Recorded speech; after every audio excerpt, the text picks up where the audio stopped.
Failure.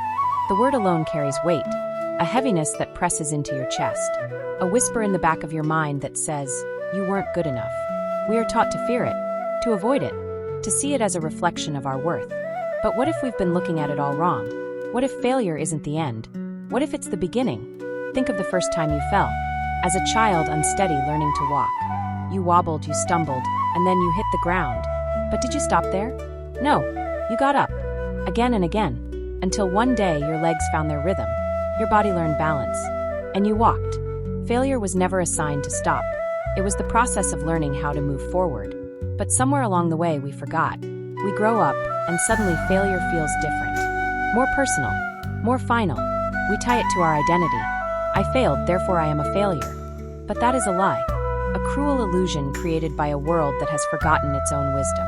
Because if you look at every great mind, every legend, every soul who has ever touched the stars, you will find a trail of failures leading them there. Edison failed 10,000 times before the light bulb. Oprah was fired from her first job. J.K. Rowling was rejected 12 times before Harry Potter saw the light of day. And yet, when you fall, you tell yourself it's over, that you were never meant for greatness. But hear me now. Failure is not the opposite of success. It is part of it. It is the bridge, the trial by fire, the test of whether you are willing to rise again. And here's the truth most people don't know. Most people fall and stay down. A lot of people let the fear of failing again keep them from trying. But not you. Not this time. Because the fall is just the first step to flying. And if you're listening to this right now, if there is even the smallest spark left in you, then it means one thing. You are not done yet.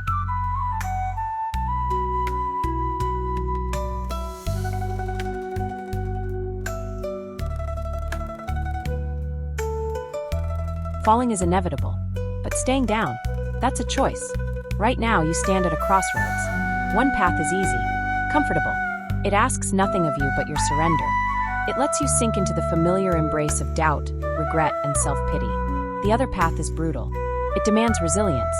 It dares you to face your failures, to stare them down without flinching, to rise. This is the path of those who refuse to be defined by their mistakes. Which one will you choose? History remembers those who chose the second path. It remembers those who stood at the edge of despair, looking into the abyss of their own failures, and whispered, not yet. Think of Thomas Edison. 10,000 failed attempts at a single invention. 10,000 nights where he could have walked away. But he didn't. And because of that, the world was never the same. Think of Michael Jordan. Cut from his high school basketball team.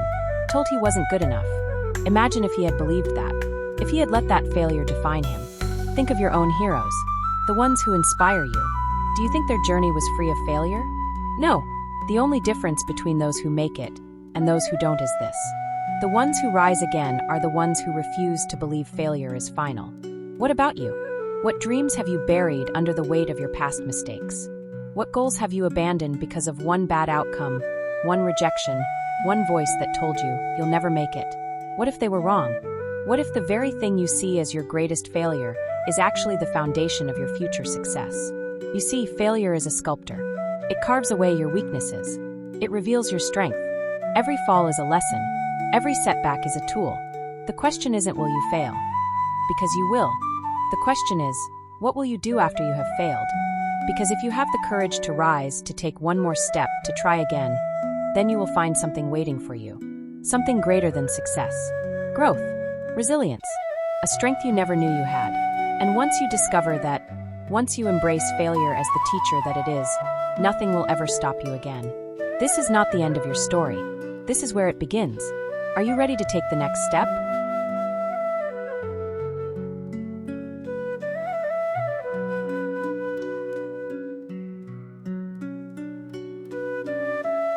You have fallen.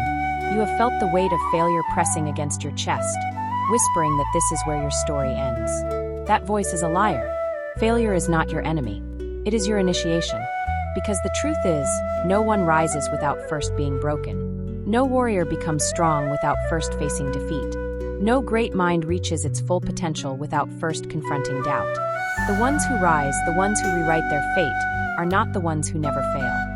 They are the ones who refuse to stay down. Do you understand what this means? It means every time you have failed, every time you have fallen short, every time you have questioned whether you are strong enough, smart enough, worthy enough, You were being given a choice: stay down or rise.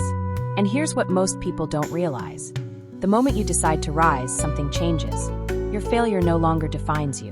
It refines you. Your past mistakes? They become fuel. Lessons written in the ink of experience. Scars that do not weaken you, but prove you have survived. Every time you rise, you become stronger.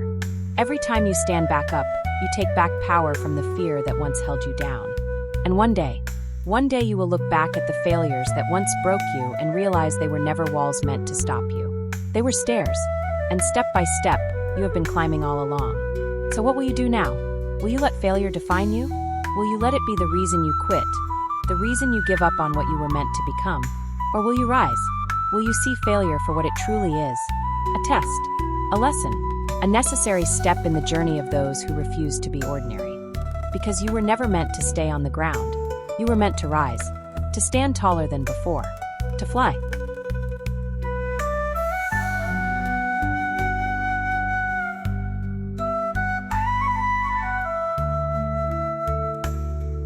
You have fallen, you have risen, and now, it is time to fly. But flight is not what you think. It is not effortless. It is not the absence of struggle. Even the eagle born to soar must first battle the wind. Even the strongest wings must fight against gravity. And you have spent so long fearing failure that you forgot what it was teaching you. Resilience, endurance, the kind of strength that cannot be bought, cannot be gifted, cannot be faked. The kind of strength that can only be earned. Think back to your darkest moment, the one that nearly broke you. Do you see it now? It did not break you. It shaped you. It forced you to become someone stronger, someone wiser, someone who now stands on the edge of greatness. Not despite your failures, but because of them. So now the final question remains. Will you trust yourself enough to take the leap? Will you embrace the unknown, knowing that failure will come again, but so will the strength to overcome it? Because flight is not about never falling. It is about knowing that when you do, you will rise again. Higher, stronger, unstoppable. This is your moment. The moment where you stop running from failure and start using it. The moment where fear loses its grip. The moment where you stop doubting and start believing in yourself. In your journey, in the unshakable truth that no matter how many times you fall, you will rise. And when you do, the world will finally see what you were always meant to become. You were never meant to stay on the ground. You were meant to fly, rise, soar, and become.